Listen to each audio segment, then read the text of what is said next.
क्यों आए? आज आप हम वक्त बिल जो आया है उसने आए हैं और हमारे मांग की क्लियर जाने की हमें जाने नहीं दिया जा रहा है। और हम रखी है तो आप झूठ बोलते हैं, आप झूठ बोलते हैं। तेलंगाना, उड़ीसा, तमिलनाडु, आंध्र प्रदेश, इनके एंडोमेंट की प्रॉपर्टी 9 लाख एकड़ से ज्यादा है। तो इस कानून को वापस करने के लिए अपनी जिंदगी को कुर्बानी लगाओगे कि नहीं लगाओगे? और जब इज्जत लूटने वालों को मालाएं पहनाई जाती हो, राहुल बेदी आवाम को गुमराह करने का कार्य नहीं करता हो, इस हाल में हम दीवानों को तुम कहते हो खामोश रहो। हम अहले हरम हैं, हम हमसे ये कुफ्र गवारा कैसे हो? हम लोग अनल हक बोलेंगे, हम लोग अनल हक बोलेंगे।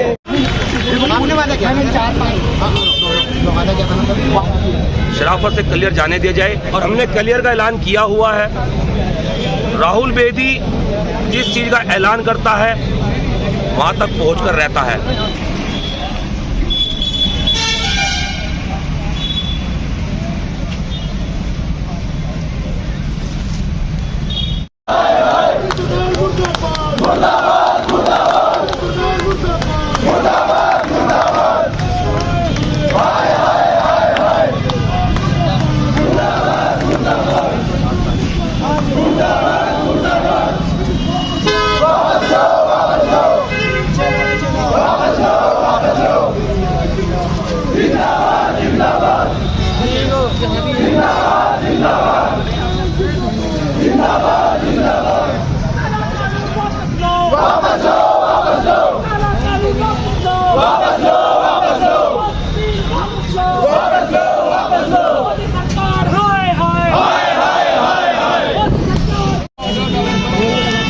जावेद भाई आ जाओ, अपनी बात रखें।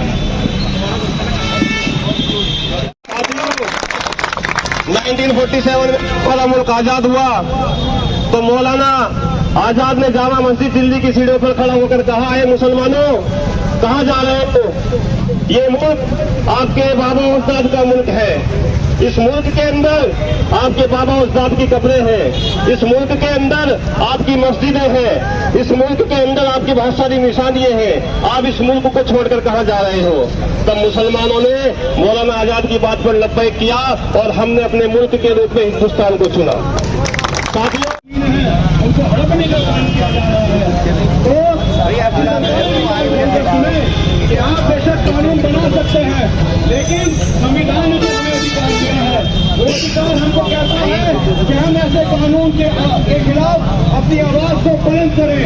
रमजान के महीने में आपने मसाजिदों को बंद करा, हमसे पर्दे छीन कर तुम कौन सा फायदा हमको बचाओगे? 3 तलाक के नाम पर तुमने मुसलमानों के घरों को बिगाड़ने का काम किया। NRC के नाम पर तुमने मजलूम और मासूम मुसलमानों का कत्ल किया। UCC के नाम पर तुमने मुसलमानों को परेशान करा। CAA के नाम पर 14 लोग शहीद कर दिए गए, जिनको पुलिस की गोलियों ने शहीद किया। और ये तमाम चीजें थोप कर इतना मुसलमानों को परेशान करने के बाद यहाँ का हाल है ना, जब मजहब के नाम पर यात्राएं निकाली जाती हो, जब मुस्लिम बस्ती मस्जिद में एक भीड़ आकर घुस जाती हो, जब पुलिस के संरक्षण हो और भीड़ नंगी तलवार लहराती हो, जब कानून की रखवाले वर्दी अपना फर्ज न निभाती हो, इस हाल में हम दीवानों को तुम कहते हो खामोश रहो। हम अहले हरम हैं, अब हमसे ये कुफ्र गवारा कैसे हो? हम लोग अनल हक बोलेंगे, हम लोग बोलेंगे।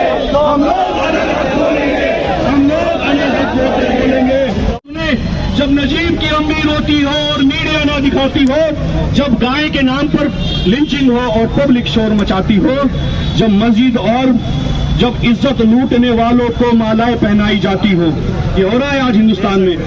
जब इज्जत लूटने वालों को मालाएं पहनाई जाती हो, जब मस्जिद और मदारिस पर नफरत की सील लग जाती हो, जब मुंसिफ सारे बहरे हो जाएं और अदालतें रौब खाती हो, इस हाल में हम दीवानों को तुम कहते हो खामोश रहो। हम अहले हरम हैं, हम हमसे ये कुफ्र गवारा कैसे हो? हम लोग अनल हक बोलेंगे, हम लोग अनल हक बोलेंगे।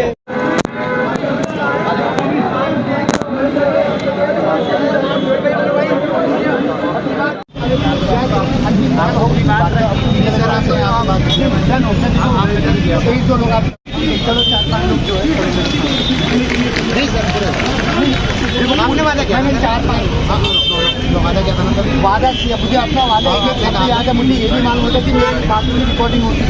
उसी हिसाब से बोल रहा हूँ। क्या मौजूद गयूर आवाम संविधान लगा रहे हैं? तो सबसे पहले मैं आप सब हजरात से ये दरख्वास्त करता हूँ कि जमीन बिल्कुल साफ है। हम इस मिट्टी को मादरे वतन कहते हैं। जाओ कह दो, हक परस्ती पैकार है, जाओ कह दो। डरोगे तो नहीं, हटोगे तो नहीं, टिकोगे तो नहीं, जैसा कहा जाएगा मानोगे कि नहीं मानोगे? इस कानून को वापस करने के लिए अपनी जिंदगी को कुर्बानी लगाओगे कि नहीं लगाओगे? याद रखना, हम कानून के मानने वाले हैं। याद रखना, हम संविधान के मानने वाले हैं। हम इस संविधान की रक्षा के लिए, इस संविधान की हिफाजत के लिए पुरअज़्म है। हमारा इरादा अटल है। आज ये जो वक्फ अमेंडमेंट कानून आया है, ये वक्फ अमेंडमेंट कानून ये दरअसल मुसलमानों पे हमला नहीं है। ये बात आपको समझनी पड़ेगी। ये दरअसल मस्जिदों पे हमला नहीं है, ये दरअसल खानकाहों पे हमला नहीं है, ये कब्रिस्तानों पे हमला नहीं है। ये अगर हमला है तो हिंदुस्तान की गंगा जमनी तहजीब पे हमला है। ये अगर हमला है तो इस संविधान पे हमला है। याद रखना, आप आज जो लोग यहाँ बैठे हैं, जो लोग खड़े हैं, मेरी आवाज को सुन रहे हैं, क्योंकि संविधान ने ताकत दी है। जब ये संविधान हिटलर शाही में तब्दील हो जाएगा, जब ये संविधान फासिज्म में तब्दील हो जाएगा, न मैं कह पाऊंगा, न आप सुन पाएंगे। इसलिए हम इस संविधान को बचाने निकले हैं। याद रखना, सर पे कफन बांधकर हम संविधान को बचाने निकले हैं। लोग कह रहे होंगे कि मुसलमानों की प्रॉपर्टी छीनी जा रही है, लोग कह रहे होंगे कि औकाफ को छीना जा रहा है। अटैक संविधान पे है, खिलवाड़ संविधान के साथ हो रहा है। क्योंकि अगर संविधान महफूज है तो मैं महफूज हूँ, संविधान महफूज है तो आप महफूज हैं, संविधान महफूज है तो मस्जिदें महफूज हैं, मदरसे महफूज हैं, खानकाहें महफूज हैं। ये हमला संविधान पे है। याद रखना मेरे दोस्तों, हम संविधान को बचाने के लिए अपनी जान की कुर्बानी भी लगा देंगे। आज सरकार से अलायंस करने वाले एक शख्स ये कहते हैं कि हम जलियांवाला बाग बना देंगे। याद रखें, वो लोग जो जलियांवाला बाग कहते हैं, कुछ हम जलियांवाला बाग दुनिया के अंदर कमिटेड हुई बड़ी अट्रॉसिटीज में एक है, जहां हजारों लोगों को गोली मार दी गई थी। तो आप क्या कहना चाहते हैं कि आप अंग्रेज वाला कानून लाएंगे? अंग्रेज भी संविधान का दुश्मन था, अंग्रेज भी इस मुल्क का दुश्मन था, अंग्रेज भी लूट करके इस देश पर राज करना चाह रहा था। आप भी लूट करके, आप भी कसूट करके इस देश पर राज करना चाहते हैं। अंग्रेज ने भी बात के राज करा था। आपको मजहब की अफीम चटाई जा रही है। अगर बात मजहब की होती तो ये मेरे भाई राहुल बेदी आज हमारे साथ कंधे से कंधा मिला के न खड़े होते।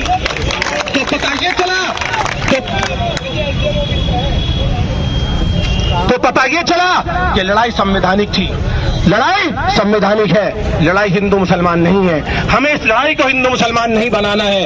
हम इस देश के पहले वो दोनों बिल अलग हैं। ये सरकार की चोरी है, मैं इसलिए सरकार को चोर कहता हूँ, मैं इसलिए सरकार को चोर कहता हूँ। मैं आपको प्रूफ करूंगा, जो टेबल बिल हुआ है वो टेबल बिल दूसरा है, जो जेपीसी को बिल गया है वो बिल दूसरा है। आज वो लोग जो सियासी पार्टियों के नाम लेवा है, आज वो लोग जो सियासी पार्टियों के गुण गाते हैं, आज वो लोग जिनका शुक्रिया अदा किया जा रहा है, मैं पूछना चाहता हूँ 12 बजे यह बिल टेबल हुआ, इस देश के विपक्ष के नेता 12:45 पे सदन में आए हैं। वो कहां थे तब तक? ये सवाल मुझे पूछना पड़ेगा। ये सवाल आपको का काम कर रहे हैं। देखो, जब ये बिल आया 12 बजे तो हिंदुस्तान का नेता प्रतिपक्ष मौजूद नहीं था, शहजादा मौजूद नहीं था। धिक्कार ऐसे शहजादे पे जिसने इतने लोगों को पीछे छोड़ दिया और उनके वोट की दलाली और उनके वोटों पर टाका डाल रहा है। तो आप याद रखना, आपको अगर कोई मिले तो इनसे पूछे, बताओ तुम्हारा नेता कहां था? 12 बजे ये बिल टेबल हुआ, तुम्हारा नेता 12:45 पे आया। क्या नेता प्रतिपक्ष ने लोकसभा की प्रोसीडिंग उठाकर देखिए, क्या नेता प्रतिपक्ष ने एक भी बात इस बिल के खिलाफ कही या नहीं कही? लंच के बाद नेता प्रतिपक्ष चले जाते हैं और रात को वोटिंग में आते हैं, और जिसको शेरनी का दूसरा स्वरूप कहा जा रहा है वो प्रेजेंट नहीं है, शशि थरूर प्रेजेंट नहीं है। हमारे वोटों को लेकर एग्रीकल्चर मिनिस्टर बन जाना और महाराष्ट्र के मुख्यमंत्री बन जाना, मैं उन शरद पवार से भी पूछना चाहता हूं वो इस चर्चा के दौरान कहां थे? वो इस चर्चा के दौरान कहा थे नायडू का हल्ला है, नीतीश का हल्ला है, यकीनन अमन पसंद लोग इन्हें मान कान खोल के 1930 में प्रिवी काउंसिल को तुम्हारे आवाजदाद ने, तुम्हारे नाना दादा ने यह कानून ब्रिटिश सरकार को दिया था मुसलमानों से छीन के। मैं इसलिए कहता हूं तुम बड़े चोर हो, मैं इसलिए कहता हूं तुम बड़े डकैत हो। याद रखना 1930 में कानून वो आपके पास गया है, 1930 में मेरे और आपके आबाद की जमीनें ब्रिटिश सरकार के पास गई है, उसके बाद 1955 का कानून आया है। उस खेल कर रहे हैं हमें फुटबॉल बनाने का। तो याद रखना मेरे भाइयों, आज हम भले थोड़े से लोग हों, जब ये थोड़े से नौजवान, जैसे आजादी का चोला भगत सिंह ने ओढ़ा था, मेरा रंग दे बसंती चोला, मैं रंग दे बसंती चोला, तो मैं आपसे कहना चाहता हूं इन सेक्युलर पार्टी की नाम नहाद गुलामी से निकलकर इस काले कानून की अपने सर पे कफन बांधकर हमें अपने दम पर मुखालफत करनी है। बताओ तैयार हो कि नहीं? बताओ तैयार हो कि नहीं? नाम बदलने का फैशन चला है, नाम बदलने का फैशन चला है। मेरी उम्मीद टूट गई जब आपने इलेक्शन कैंपेन में ये कहा कि तुम्हारा मंगल टूटी है, आवाज नहीं आ रही है। उम्मीद टूटी है, उम्मीद तोड़ी गई है, उम्मीद तोड़ी गई है। इस उम्मीद को जोड़ना है मेरे भाइयों, याद रखना। तो मैं कह रहा था इसलिए टूटी मेरी उम्मीद, तो इस उम्मीद को जोड़ने का काम कौन करेगा? इस उम्मीद को जोड़ने का काम ये देशवासी करेंगे, इस देश के नौजवान करेंगे। जहां नौजवान चलता है वहां देश चल पड़ता है। हमें चलना है, हमें उस जगह चलना है, हमें उस जगह पे अपनी आवाज को पहुंचाना है जहां हमारी आवाज पहुंचे और हम ये कह सके सरकार के मुखिया से आंखें में आंखें डाल के, सुनिए आपसे पहले चंगेज भी आया था, आपसे पहले हलाकू भी आया था, आपसे पहले नादिर भी आया था, आपसे पहले अब्दाली भी आया था, और हमने हिटलर को भी देखा है, हमने मुसोलिनी को भी देखा है। जब वो नहीं रहे तो आप भी नहीं रहेंगे। याद रखना, जालिम को कोई याद नहीं रखता है। क्या हिटलर को याद रखता है? तारीख ने याद रखा है, अबुल कलाम आजाद को याद रखा है, भूल गया, याद रखा है, भूल गया। क्या कहते हैं?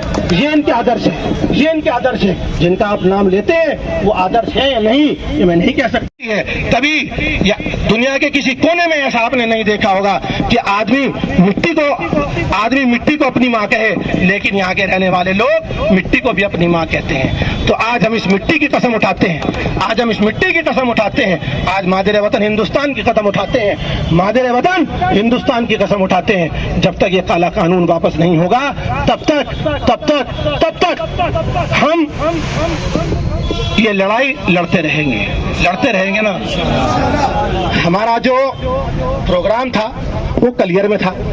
यहाँ कुछ तरतीब ऐसी बनी कि हमको यहाँ जमा होना है। अब यहाँ से जमा होने के बाद हमको कलियर की तरफ जाना है। यहाँ प्रशासन के लोग खड़े हैं, हमारी इनसे कोई लड़ाई नहीं है, हमारी इनसे कोई लड़ाई नहीं है। हम इनके सामने ये बात कहना चाहते हैं, या तो आप हमको कलियर जाने दीजिए, या हम यहाँ धरना करेंगे, या आप हमें गिरफ्तार कर लीजिए। हम आपको कह रहे हैं, हम व्यवस्था खराब नहीं करना चाहते हैं, हम कानून नहीं तोड़ना चाहते हैं। भाई देखो, बात सुनो, उधर मत देखो, और बैठ जाओ भाई। देखो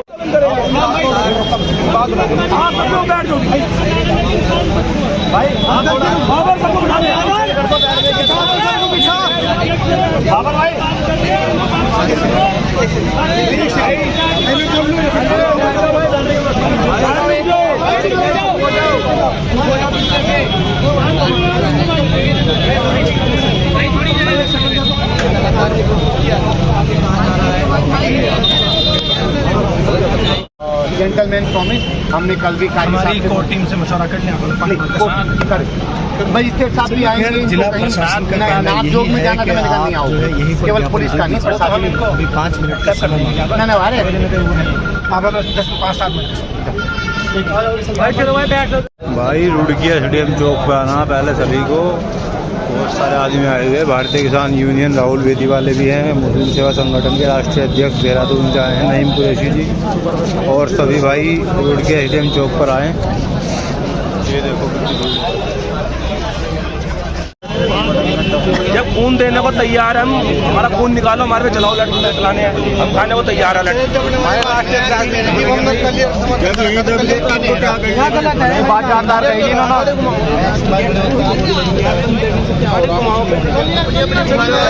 अरे ज्ञापन है क्या? एक कागज दे तो छुट्टी से थोड़े काम, कल को फिर नहीं कर लिया।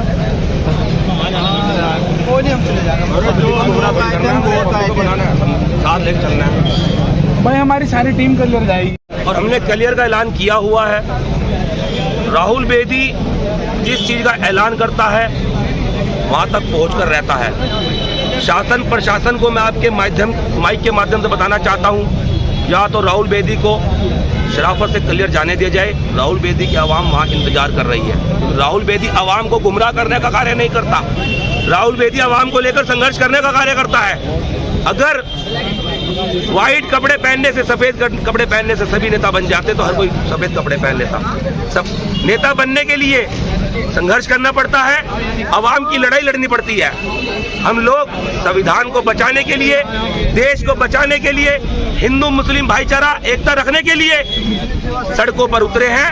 हम अपने घरों में छुप कर बैठेंगे नहीं और हम प्रशासन शासन से डरने वाले नहीं हैं। राहुल बेदी का ऐलान क्लियर का है, राहुल बेदी क्लियर पहुंच के रहेगा।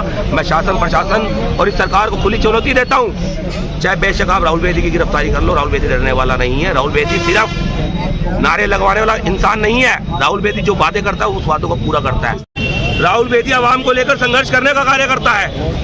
अगर व्हाइट कपड़े पहनने से, सफेद कपड़े पहनने से सभी नेता बन जाते तो हर कोई सफेद कपड़े पहन लेता। सब नेता बनने के लिए संघर्ष करना पड़ता है, आवाम की लड़ाई लड़नी पड़ती है।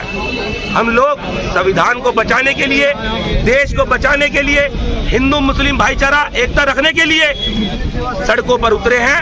हम अपने घरों में छुप कर बैठेंगे नहीं और हम प्रशासन शासन से डरने वाले नहीं हैं। राहुल बेदी का ऐलान क्लियर का है, राहुल बेदी क्लियर पहुंच के रहेगा। मैं शासन प्रशासन और इस सरकार को खुली चुनौती देता हूं, चाहे बेशक आप राहुल बेदी की गिरफ्तारी कर लो, राहुल बेदी डरने वाला नहीं है। राहुल बेदी सिर्फ नारे लगवाने वाला इंसान नहीं है। राहुल बेदी जो वादे करता है उस वादों को पूरा करता है।